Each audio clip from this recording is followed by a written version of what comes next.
नमस्ते, मेरा नाम सिद्धांत है। मेरे साथ अंशुमान जी हैं, इंडिया टुडे हिंदी के संपादक। ये है खर्चा पानी। आज मंगलवार है। खबरें तेल से जुड़ी हैं। बहुत बड़ा झगड़ा हो गया है। अंशुमान जी कैसे हैं, क्या हाल चाल है? स्वागत है शो में। मैं बिल्कुल अच्छा हूँ सिद्धांत। सच में बड़ा झगड़ा हो गया है और जिस बात की संभावना हमको 2-3 दिन से लग रही थी कि ओपेक देशों में एक खास किस्म की का मतभेद शुरू हो रहा है, हम आज उस पर चर्चा करेंगे और उसका बड़ा असर भारत पर होने वाला है, भारतीय अर्थव्यवस्था पर होने वाला है, दुनिया के कंज्यूमर देशों पर होने वाला है और ये काफी दिलचस्प किस्म की आर्थिक भू राजनीतिक होड़ है जो शुरू हो रही है। तो हमारे पास आज एक खबर ओपेक के झगड़े से जुड़ी हुई है और दूसरी खबर डिजिटल मोनोपोली से जुड़ी हुई है। तीसरा आरबीआई का एक नियम जो आपको जरूर जानना चाहिए। ओपेक का झगड़ा, तेल उत्पादक देश ओपेक कंट्रीज, वहां पर झगड़ा हो गया दो बड़े उत्पादकों का, सऊदी अरबिया और यूनाइटेड अरब एमिरेट्स यूएई। इन दो देशों के बीच में झगड़ा हुआ है। इस झगड़े के पहले ही जो ब्रेंट है, क्रूड ऑयल जो हम खरीदते हैं, वो $77 प्रति बैरल के दाम पर पहुंच गया है। अब $80 तक पहुंचने की आशंका जताई जा रही है। अब यूएई ने कहा सऊदी से कि अपना जो करंट डील है उसको 2022 तक बढ़ाइए, और सऊदी जो है रेडी नहीं है। इसके साथ ही खबर यह भी है कि यूएई ने जो 8 मंथ का, अंशुमान जी, 8 महीने का जो एक्सटेंशन, आउटपुट कर्व पे एक्सटेंशन था, उसको भी अपोज किया है। तो बहुत बेसिक से सवालों से शुरुआत करते हैं। झगड़ा किस बात पे हुआ, किस डील की बात हो रही है, और जो इंडिया की ये आशा है कि मिला जुला कर इस ओपेक बैठक के बाद तेल के दाम थोड़े से कम होंगे अंतर्राष्ट्रीय मार्केट में, वो अभिलाषाएं कितनी चकनाचूर होने वाली हैं? अंशुमान जी।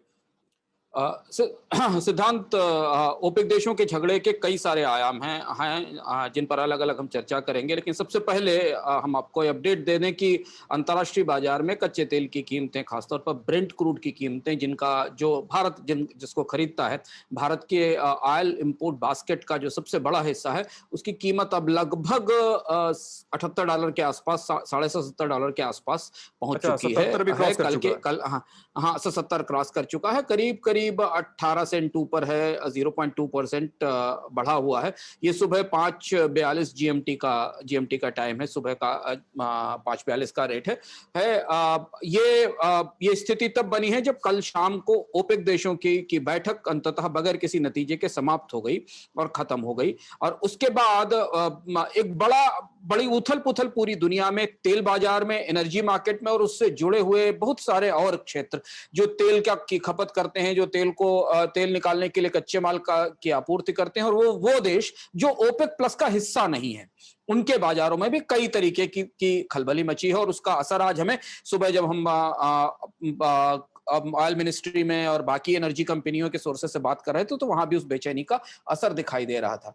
हुआ ये कि झगड़ा किस बात पर है? झगड़ा इस बात पर है कि पिछले साल ये बात पिछले साल की है, जब ओपेक प्लस देशों ने, ओपेक मतलब ऑयल प्रोड्यूसिंग कंट्री जो मिडिल ईस्ट के हैं, और प्लस इसके साथ इसमें रशिया भी और बाकी देश शामिल हैं जो तेल उत्पादन करते हैं, उन देशों ने यह तय किया था कि वो क्रमशः पिछले साल का फैसला था, जब कि वो क्रमशः प्रतिदिन 10 मिलियन बैरल पर डे की उत्पादन में बढ़ोतरी करेंगे जैसे जैसे बाजार में मांग बढ़ती चली जाएगी, और वो बढ़ोतरी अगस्त से शुरू होनी थी। ये बढ़ोतरी का फैसला उसमें किया गया था। फ्राइडे को, जब शुक्रवार को ओपेक प्लस देशों की वीडियो कॉन्फ्रेंसिंग के थ्रू बैठक शुरू हुई, जिसमें वहां उन देशों के नेताओं ने और मंत्रियों ने भाग लेना शुरू किया, तो यह तय हुआ कि सऊदी अरब का प्रस्ताव आया वहां पर कि इसे बढ़ाकर करीब 2 मिलियन बैरल पर डे अगस्त से दिसंबर तक कर दिया जाए, और बाद में जो कट्स हैं उन्हें अगली बार के लिए एक्सटेंड कर दिया जाए। यूनाइटेड अरब अमीरात, यानी ये झगड़ा रियाद और अबू धाबी के बीच में है, अगर आप माने तो यूनाइटेड अरब अमीरात ने इस प्रस्ताव को खारिज कर दिया। यह पहला मौका था जब ओपेक कार्टेल में इस तरह से पब्लिकली ओपन एक मतभेद शुरू हुआ, क्योंकि इसे दुनिया का सबसे मजबूत कार्टेल माना जाता है। यह माना जाता है कि ये सारे देश मिलकर एक फैसला लेते हैं, क्योंकि दुनिया की बहुत इंपॉर्टेंट कमोडिटी और एनर्जी सोर्स पर इनका नियंत्रण है, तो इनके बीच में मतभेद नहीं होते। यूनाइटेड अमीरात ने कहा कि उनका बेसलाइन प्रोडक्शन पहले से ही काफी लो है और उन्हें अगर उत्पादन बढ़ाना पड़ा तो उन्हें काफी नुकसान हो सकता है। उन्हें पहले इस बात की इजाजत दी जानी चाहिए कि उन्हें अपने प्रोडक्शन बेस को संतुलित कर लेना पड़ेगा, उसके बाद वो इस प्रक्रिया पर आगे जाएंगे। झगड़ा हुआ, ओपेक प्लस देशों की बैठक में कोई सहमति नहीं बनी। अब इस झगड़े के पीछे कुछ और भी बड़ी वजहें हैं जो दिखाई दे रही। इसका नतीजा ये हुआ, इसका नतीजा देख लें, फिर हम इसकी अगले सवाल पर चलते हैं, जहां में हम समझने की कोशिश करेंगे कि इस झगड़े की राजनीति क्या है। इस झगड़े का अर्थशास्त्र ये हुआ कि जैसे ही ये फैसला नहीं हुआ, उससे दो चीजें स्पष्ट हो गई कि अगस्त में उत्पादन में कटौती नहीं होगी फिलहाल, जब तक ये फैसला नहीं होता ओपेक देशों की बैठक में, यानी उत्पादन में जो स्थिति है वो बनी रहेगी, बाजार में डिमांड बढ़ी हुई है। इसलिए हमने ब्रेंट और नाइमेक्स की या WTI की कीमतों में बढ़ोतरी देखी। दूसरी महत्वपूर्ण चीज ये कि जैसे ही ये झगड़ा शुरू हुआ, वैसे ही दुनिया के वो देश जो ओपेक से बाहर हैं और कच्चे तेल का उत्पादन करते हैं, जिनमें अमेरिका प्रमुख तौर पर है, उसने भविष्य के उत्पादन की बढ़ाने की तैयारी कर दी। वहां पर रिक्स के ऑर्डर हो गए और जब हमने कल शाम को चेक किया तो अमेरिका में जो रिक्स की डिमांड है वो बताती है कि वहां की तेल कंपनियां भविष्य में कितना तेल उत्पादन बढ़ाना चाहती हैं। तो शायद जो बाकी देश जो ओपेक से बाहर हैं वो ये मान रहे हैं कि अंतरराष्ट्रीय बाजार में झगड़ा थोड़ा लंबा खींचेगा, इस दौरान जो डिमांड बाजार में निकलने वाली है उसे उत्पादन बढ़ाकर पूरा किया जा सकता है। अंशुमान जी, मिला जुला कर हमारे यहाँ जो तेल के दाम है, यानी ये अभिलाषाएं अभी तो थोड़ी सी इनको ठहराव देना चाहिए कि तेल के दाम ओपेक मीटिंग के बाद कम होंगे, क्योंकि आउटपुट पॉलिसी अभी तो क्लियर हुई नहीं है तेल देशों की, नहीं, और इसको लेकर अभी भी बहुत कम हाँ, हमारे देश में तो खैर दाम कम होने की कोई संभावना नहीं दिखाई देती। अब अभी वजह यह है कि हम तो पहले ही जो कंफर्ट लेवल है उससे ऊपर निकल चुके हैं, $70 से ऊपर निकल चुके हैं। और दूसरी चीज ये है कि इसमें जो भी सहमति बनेगी ना आने वाले समय में, ओपेक देशों में सहमति जरूर बनेगी, ओपेक प्लस देशों में, पर वो सहमति इसलिए बनेगी क्योंकि यूनाइटेड अरब अमीरात दुनिया के सबसे बड़े उत्पादकों में से है, 4 सबसे बड़े उत्पादकों में से, तो उसका दबाव इनकार कर पाना या नकार पाना ओपेक प्लस देशों के लिए मुश्किल होगा। इसलिए जो सहमति बनेगी वो कहीं बीच का मिडवे पॉइंट होगा, यानी उत्पादन में उतनी बढ़ोतरी तो नहीं ही होगी, और उत्पादन में दो चीजें इसमें तय होनी थी। एक तो उत्पादन में प्रति महीने कितनी बढ़ोतरी की जाए, और उत्पादन में बढ़ोतरी कितनी तेजी से की जाए, और कटौती को कब तक जारी रखा जाए उत्पादन में। ये 3 हिस्से थे। इन तीनों हिस्सों में बीच का रास्ता निकालने की कोशिश होगी। लेकिन इसमें एक और दिलचस्प पहलू है जिसे हमें समझना जरूरी है, क्योंकि इसमें कूटनीति जुड़ी हुई है, इसमें डिप्लोमेसी जुड़ी हुई है। यह झगड़ा दरअसल पहली बार ओपेक के मंच पर रियाद और अबू धाबी के बीच में दिखता है। यानी अरब रीजन के 2 बड़े देश सऊदी अरबिया और यूनाइटेड अमीरात के बीच में एक इकोनॉमिक राइवलरी शुरू हो रही है, एक बड़ी आर्थिक होड़ शुरू हो रही है। पिछले 2-3-4 सालों में सऊदी अरब और अमीरात में काफी कुछ बदला है, काफी कुछ इनकी प्रक्रियाएं बदली हैं, उनके काम करने का तरीका बदला है। उन्होंने अपनी अर्थव्यवस्थाओं को नए सिरे से बदलने की कोशिश शुरू की। अब ये बिल्कुल पूरी तरह से तेल आधारित या ऑयल ओरिएंटेड इकोनॉमीज नहीं है, अपने तरह से अपने को बदलने की कोशिश कर रही हैं। इनके पास बड़े सॉवरेन वेल्थ फंड हैं जो दुनिया में निवेश करते हैं, और इसीलिए हमने देखा कि सऊदी की अरामको जो सबसे बड़ी कंपनी है अमीरात की, उसने रिलायंस में इन्वेस्टमेंट किया। ये जो राइवलरी है, ये जो लड़ाई है, या जो ये जो प्रतिस्पर्धा है खाड़ी के 2 बड़े देशों की, वो खुलकर ओपेक प्लस के मंच पर सामने आ गई है, जहां अबू धाबी की ये जरूरत इच्छा थी कि उत्पादन को बढ़ोतरी तेजी से की जाए, जबकि अमीरात इसके पक्ष में नहीं था। वो अपनी अर्थव्यवस्था को महंगी तेल की कीमतों का और लाभ देना चाहता था। अब 2 तरीके की संभावनाएं से सिद्धांत दिखाई दे रही है कि क्या इस झगड़े में ओपेक देशों के बीच में कोई रिफ्ट आएगा, कोई दरार आएगी, वो दरार आगे बढ़ेगी, या दोनों देश मिलकर एक साथ बैठेंगे और अपनी अर्थव्यवस्थाओं को या तेल अर्थव्यवस्था को ठीक करने की कोशिश करेंगे। इन दोनों ही परिस्थितियों में, इस प्रतिस्पर्धा के दौर में लड़ाई, जैसे वो कहते हैं ना, कहावत है कि अगर दो बैल लड़ते हैं तो नान पड़ोसी की दुकान, दीवार पड़ोसी की फूटती है, तो वो स्थिति दुनिया के तेल कंज्यूमर देशों की होने वाली, भारत जैसे देशों की होने वाली। ओपेक का जो झगड़ा है उससे हमारा नुकसान होने वाला है, क्योंकि एक तेल की कीमतों में एक बढ़ोतरी का सेंटीमेंट बन चुका है। चार्ट भी हमें वो दिखा रहे हैं, और वो बढ़ोतरी आने वाले समय में जारी रहेगी। ऐसा नहीं होगा कि ओपेक देश दोनों में से किसी एक देश की बात मानकर चल दें। सऊदी अरब की ही बात मान ली जाए ओपेक प्लस देशों में, या अमीरात की भी मान ली जाए। यह अनिश्चितता रहेगी, और यह अनिश्चितता कच्चे तेल की कीमतों में बढ़ोतरी का रुख बनाए रखेगी। अगली खबर पे चलते हैं अंशुमान जी। केंद्र सरकार ने एक पैनल बनाया है, कमिटी बनाई है, open network for digital commerce, ONDC उसका शॉर्ट फॉर्म है।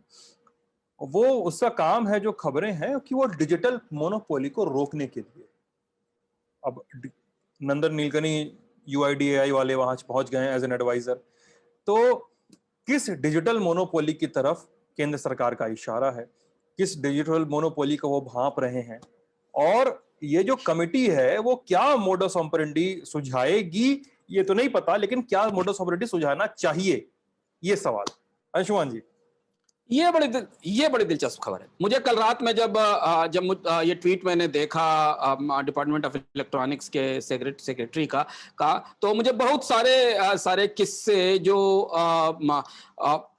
प्रधानमंत्री कार्यालय के गलियारों में, इलेक्ट्रॉनिक्स भवन के गलियारों में, अमेजन के दफ्तर में, स्वदेशी जागरण मंच के दफ्तरों में घूमते हैं, वो सारे किस्से एक जगह कन्वर्ज होते दिखाई पड़े। ये क्या करेगा ये पहले हम समझ लें, इसके बाद हम देख के समझें कि ये पूरा है क्या, इसमें हो क्या रहा है। ONDC नाम का एक नेटवर्क बनाया जाएगा। ये दरअसल ई-कॉमर्स का जो पूरा का पूरा सिस्टम भारत में है उसे ओपन सोर्स करेगा। अभी क्या परिस्थिति है कि अभी जो भी ई-कॉमर्स से जुड़ा हुआ डेटा है, जो वेंडर्स का सर्टिफिकेशन है, वेंडर से जुड़े हुए डेटा हैं, प्राइस डिस्कवरी मैकेनिज्म है, प्रोडक्ट की कैटलॉगिंग और प्रोडक्ट की लिस्टिंग है, ये सब वही कंपनी करती है जो ई-कॉमर्स का प्लेटफॉर्म अवेलेबल कराती है या ई-कॉमर्स का एक्सचेंज अवेलेबल कराती है। जैसे मान लीजिए अगर आप उदाहरण के लिए अमेजॉन का ले लें, तो अमेजॉन के पास ये सारा डेटा है, अमेजॉन के पास ये पूरी कोडिंग है, जिस कोडिंग में उसके पास कौन से वेंडर्स हैं, उन वेंडर्स के प्रोडक्ट्स क्या है, प्रोडक्ट की डिस्कवरी क्या है। अमेजॉन के पास tons and tons of data है जो हमारे आपके खरीदने के व्यवहार की हमारे आपकी चॉइसेस की, हमने जो प्रोडक्ट चुना, कार्ट में डाला और हटा दिया, हमने जिस प्रोडक्ट को विजिट किया और छोड़ दिया, यहां तक हम कितनी देर किस प्रोडक्ट पर रहे, यहां तक ये सारे डेटा अमेजॉन के पास होते हैं और उनका इस्तेमाल ये कंपनियां अपने बिजनेस प्लान को बेटर करने के लिए करती हैं। लगभग यही काम फेसबुक, गूगल, ट्विटर या मोबाइल कंपनियां भी इसी तरह से करती हैं। जो दूसरी कंपनियां हैं जो दूसरी ऑनलाइन ई-कॉमर्स सेवाएं उपलब्ध कराती हैं, जैसे मान लीजिए आप जोमेटो को ले लें या स्विगी को ले लें या नायका को ले लें, जो बड़े ब्रांड हैं उनके पास इस तरीका का डेटा है। सरकार इस ONDC के थ्रू ये सारे के सारे प्रोसेस को ओपन सोर्स करेगी, यानी एक कुछ ऐसा डेटाबेस बनाने की कोशिश की जा रही है जिसमें ये सारा डेटा सबके लिए अवेलेबल होगा। यानी देश में कितने वेंडर हैं, प्रोडक्ट का प्राइसिंग मैकेनिज्म क्या है, उनकी कैटलॉगिंग कैसे की जाए, ये सबके लिए उपलब्ध होगा। अभी हमें पता नहीं है कि प्रक्रिया काम कैसे करेगी, लेकिन जो इसका व्यापक परिदृश्य है, जो मोटा हमको अधिकारियों से बात करके या जो सरकार की घोषणाओं से समझ में आता है, वो ये है। इसके साथ ये लगभग वैसा ही होगा जैसा कि UPI है जिसको कि हम यूनिफाइड पेमेंट इंटरफेस कहते हैं। आप UPI, आप चाहे HDFC बैंक के कस्टमर हो या SBI के कस्टमर हो या पेटीएम के कस्टमर हो या आप ICICI बैंक के कस्टमर हो, एक यूनिफाइड पेमेंट इंटरफेस है जिसको आपको डाउनलोड करना है और आपके बैंक से वो पेमेंट होके चला जाता है। ये एक बड़ी परियोजना है, बड़ी तैयारी है, बड़ी परियोजना है। इसके पीछे की कहानी क्या है? इसके पीछे की कहानी और चुनौती जो लगती है मुझे ये कि जैसे जैसे पिछले 5-6 साल में भारत के ई-कॉमर्स मार्केट में बड़ी कंपनियों का आना शुरू हुआ है, खास तौर पर अमेजॉन और फ्लिपकार्ट ने एक बड़े हिस्से पर अपना कब्जा किया है, मार्केट की वो लीडर है, उन्होंने बड़ा हिस्सा मार्केट का बांट लिया है। जियो इस बिजनेस में तेजी से आने की कोशिश कर रही है। वहां एक सरकार पर एक संरक्षणवादी दबाव जो पिछले कई सालों से हम देख रहे हैं, वो ये है कि इन कंपनियों के पास ही पूरा वेंडर्स का डेटा ना रहे, इन कंपनियों के पास ही पूरी जानकारी हमारे व्यवहार की, हमारे परचेजिंग व्यवहार की ना रहे, प्रोडक्ट के प्राइसिंग मैकेनिज्म ये आर्बिट्रली तय ना करें अपने तरह से, बल्कि एक ओपन व्यवस्था में तय हो, ये उसकी कोशिश है।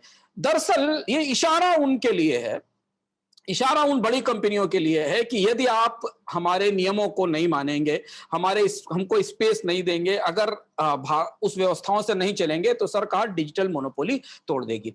मेरे हिसाब से ये एक अच्छी कोशिश है, ये एक महत्वपूर्ण कोशिश है। इस कोशिश से कम हम कई मामलों में एक ट्रांसपेरेंसी देखेंगे भारत के ऑनलाइन स्पेस में ई-कॉमर्स के डेटा के सिस्टम। पर आमतौर पर इन सारी कोशिशों को आपको एक चुटकी नमक के साथ लेना चाहिए, क्योंकि सरकार की ये सारी परियोजनाएं जो जिस तरह जितनी शुरुआत में दिखती हैं वो वास्तव में उतनी तेजी से नीचे नहीं आती हैं। अब इसके पीछे करना क्या होगा, फिर इसके बाद हम अगली खबर पर चलते, करना क्या होगा? अब सारे वेंडर हैं देश में, उनको रजिस्टर कराना होगा। अब क्या यहां से अब एक नई नई नई तकरार शुरू होगी? वो तकरार यहां पर समझना जरूरी है कि अभी हमारे पास जो डेटाबेस है सिद्धांत, वेंडर्स का, सप्लायर्स का, प्रोडक्ट्स का, वो किसके पास है? वो database existing online delivery platforms के पास है, या ऑनलाइन कंपनियों, ई कॉमर्स कंपनियों के पास है? वो अमेजॉन के पास है, वो फ्लिपकार्ट के पास है, वो नायका के पास है, वो स्विगी के पास है, वो जोमेटो के पास है। बहुत सारे कस्टमर्स का डेटा उबर के पास है, ओला के पास है। तो अगर इसे बनाया जाना है तो क्या वो अपना डेटा हमें देंगी? क्या वो डेटा इस नेटवर्क को देंगी? क्या कानूनी तौर पर उन्हें इस बात के लिए बाध्य किया जाएगा, जैसा ट्विटर और बाकी कंपनियों और व्हाट्सएप बाकी कंपनियों के साथ किया जा रहा है, कि उन्हें अपनी सर्टेन इंफॉर्मेशन या जानकारियां सरकार को बतानी है? ये एक नया दिलचस्प रस्साकशी ई कॉमर्स स्पेस में इस ओएनडीसी के आने के बाद शुरू होने की संभावना है। तो हमारे लोगों के लिए इस रस्साकशी में बहुत सारी दिलचस्प सूचनाएं होंगी। लेकिन चलते चलते जो लोग ये सब सरकार में सोच रहे हैं, उन्हें एक छोटी सी चीज इसके ये सब करते हुए पहले सोचनी चाहिए कि भारत में कभी आज से 2 साल पहले एक चीज की चर्चा होती थी जिसका नाम डेटा प्राइवेसी थी, जिसका एक बिल था, जिसकी एक कमेटी थी, उसकी एक रिपोर्ट थी, वो पता नहीं कहां खो गई। कम से कम ये सब करने से पहले सरकार को डेटा प्राइवेसी पे कुछ करना चाहिए। वो कानून, वो नियम जो दुनिया के देशों ने बनाए हैं, वो अगर हम ले आएंगे या भारत में वो लागू होंगे, तब इन सारी व्यवस्थाओं का कोई लाभ होगा। नहीं तो जब तक हमारा डेटा की प्राइवेसी सुरक्षित नहीं है, उसकी निजता सुरक्षित नहीं है, तब तक ये सारी प्रक्रियाओं के बहुत ज्यादा असर लोगों के जीवन में शायद नहीं होंगे। और चलते चलते छोटा सा अपडेट आप लोगों के लिए, बैंकों में एफडी, बहुत सारे लोग एफडी जमा करते हैं, एफडी बनवाते हैं। आरबीआई ने नियमों में बदलाव किया है। अगर एफडी आपने बहुत दिनों से अपना एक्टिव नहीं रखा है, उसमें उससे कोई लेन देन, कोई उसमें जोड़ाव घटाव कुछ नहीं किया है, तो आरबीआई आपको थोड़ा सा कम फायदा देने के मूड में है। अंशुमान जी बताएंगे। यह बहुत महत्वपूर्ण खबर है उन सारे लोगों के लिए, और देश में हमें लगता है अधिकांश लोग बैंकों के फिक्स डिपॉजिट में पैसा रखते हैं। करीब 51% सेविंग्स इंडिया की बैंकों में है, और जिसमें से भी अधिकांश सेविंग टाइम डिपॉजिट्स में है, और उसमें ज्यादातर टाइम डिपॉजिट्स 1 साल से 3 साल के हैं। आप सब लोगों को यह बात नोट कर लेनी चाहिए कि रिजर्व बैंक का ताजा सर्कुलर जो आया, उस हिसाब से अब बैंक आपकी एफडी को मैच्योर होने के बाद उसका ऑटोमेटिक रिन्यूअल नहीं करेगा। आमतौर पर यह होता था कि एक बार हमने एफडी करवा ली बैंक में, और अगर हम उसे दोबारा जाकर रिन्यू नहीं कराने गए, तो बैंक उस पैसे को दोबारा उसी इंटरेस्ट रेट पर, उसी जो चलता हुआ इंटरेस्ट रेट था उसके ऊपर उसे रिन्यू कर देता था, या जिसको कि बैंक की भाषा में एफडी पलट देना कहते हैं कि साहब उन्होंने हमारी एफडी पलट दी, यानी हमारी एफडी को रिन्यू कर दिया, जिस टेन्योर पे के लिए पहले ली गई थी उसी टेन्योर में। यह काम अब बंद किया जा रहा है। सरकार ने बैंकों से कहा है कि वो ऑटोमेटिक रिन्यूअल की प्रक्रिया खत्म कर दें, रोक दें, और यदि आप समय पर, आपके पास ये डेटा या इंफॉर्मेशन नहीं है, अगर आपने अपनी फाइलों से अपनी एफडी को निकालकर उसकी तारीख चेक नहीं की है और वो मैच्योर हो गई है, तो उसके बाद बैंक आपको उस मैच्योरिटी के डेट के बाद कोई भी पैसा उस पर इंटरेस्ट के तौर पर नहीं देने वाला है, वो पैसा बैंक के पास पड़ा रहेगा। तो इसलिए ये जरूरी है कि आप वित्तीय तौर पर समझदार बनिए। आपके पास जो एफडी है उसका हिसाब किताब अपने पास रखिए, अपने मोबाइल में अलार्म लगाइए, ध्यान रखिए कि आपकी एफडी की मैच्योरिटी की डेट कब है, और उस मैच्योरिटी की डेट पर जाकर बैंक में उसे दोबारा अगर आप इन्वेस्ट करना चाहते हैं तो उसे इन्वेस्ट कराइए। ये बहुत बड़ी सूचना और बहुत बड़ी जानकारी और जरूरी जानकारी है, क्योंकि मुझे आपको अपने व्यक्तिगत अनुभव से पता है कि बहुत सारे लोग एफडी कराकर बैंक में छोड़ देते हैं और मानते हैं कि बैंक उसे अपने हिसाब से मैच्योर होते समय बढ़ाता जाएगा, पर वो प्रक्रिया अब नहीं होने वाली है इस प्रक्रिया के लिए। इसलिए तत्काल अपने बैंक से पूछिए, अपने एफडी की डेट तय करिए, और याद रखिए कि उसे आपको ठीक उसी तरह रिन्यू कराना है जैसे कि आप एलआईसी का प्रीमियम टाइम पर भरते हैं, कार के इंश्योरेंस का प्रीमियम टाइम पर भरते हैं, या बाकी जो एनुअल पेमेंट टाइम पर करते हैं, ठीक उसी तरह से मैच्योरिटी के समय आपको एफडी को मैच्योर कराना होगा। बैंक अब उसके बाद आपको कोई लाभ नहीं देगा। तो ये था हमारा आज का खर्चा पानी। आपको कैसा लगा हमें जरूर बताइएगा वीडियो कमेंट सेक्शन में। अपना ख्याल रखिएगा, टेलेंट टॉप देखते रहिएगा। बहुत बहुत शुक्रिया।